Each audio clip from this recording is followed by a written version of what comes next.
Much of the Bay Area is seeing a slow but steady increase in COVID-19 cases, and health experts say testing is still critical. Joining us now, Dr. Arnab Mukherjee. He is the chair of public health at Cal State East Bay. First up, Dr. Mukherjee, let's talk about at-home testing. How often should we do it these days, and do we still need to get tested regularly even if we have no symptoms?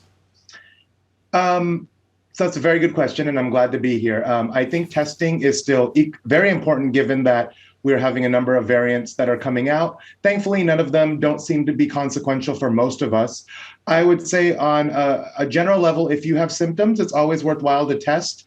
I don't think we should be testing asymptomatically, but nonetheless, if you have something that resembles a cold, which is going to be common given how much social interaction there is, there's nothing that goes out of your way to go ahead and test on a regular basis.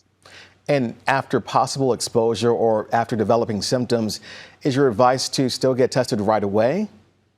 No, the general rule of thumb is you test 3 to 5 days after the exposure. So if I was around somebody who I know to be positive, I would test 3 to 5 days. My personal protocol that I follow is I test 3 days and then I test 5 days just to make sure, because the likelihood of getting 2 false negatives in a row is very low.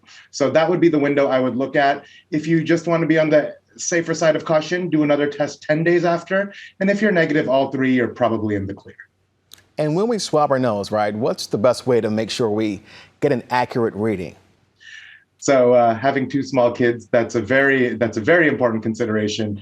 It is very difficult for us to swab ourselves because obviously our pain receptors tell us when to stop.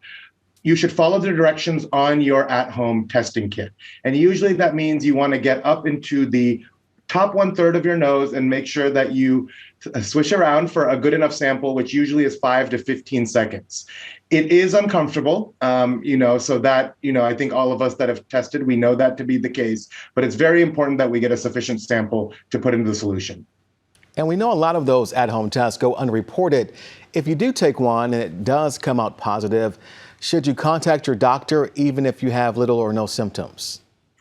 If there was a systematic reporting mechanism that I knew that the doctor would tell the California Department of Public Health, I would say that would be important. But right now, there is really no way for that to go into a common database. So you may want to, if you are worried about testing positive and what you may want to do in terms of isolation, quarantine, limiting your exposure. But as a matter of reporting, I don't think it's necessary to call your doctor and tell them anything. And finally, it seems for some people, symptoms from colds and viruses are getting more severe. Is there any evidence to support that? I think the only evidence is that, as we were in lockdown, we sheltered ourselves. Our immune system was sheltered from the flu, the common cold. So our body has kind of forgotten what those are like. If on a regular basis we would be exposed to, thousands of different things. So I don't know if the cold or the flu in and of itself has gotten worse. I think our bodies just haven't seen them in a while. So it seems to be reacting in a lot worse way. I think as we are regaining interactions in society, we will come back to the common cold and the flu being what they were before. And the big takeaway from all of this conversation, COVID is still out there. COVID is still out there. It's a real thing. And, you want to just make sure that you understand your own risk tolerance for yourself and for your family. And above and beyond that, just make sure that if you feel any symptoms or anything under the weather, to get tested and to isolate yourself so that we can protect our families and our communities. All right, great advice. As always, Dr. Arnab Mukherjee with Cal State East Bay, thank you so much. Thanks for having me. I appreciate it.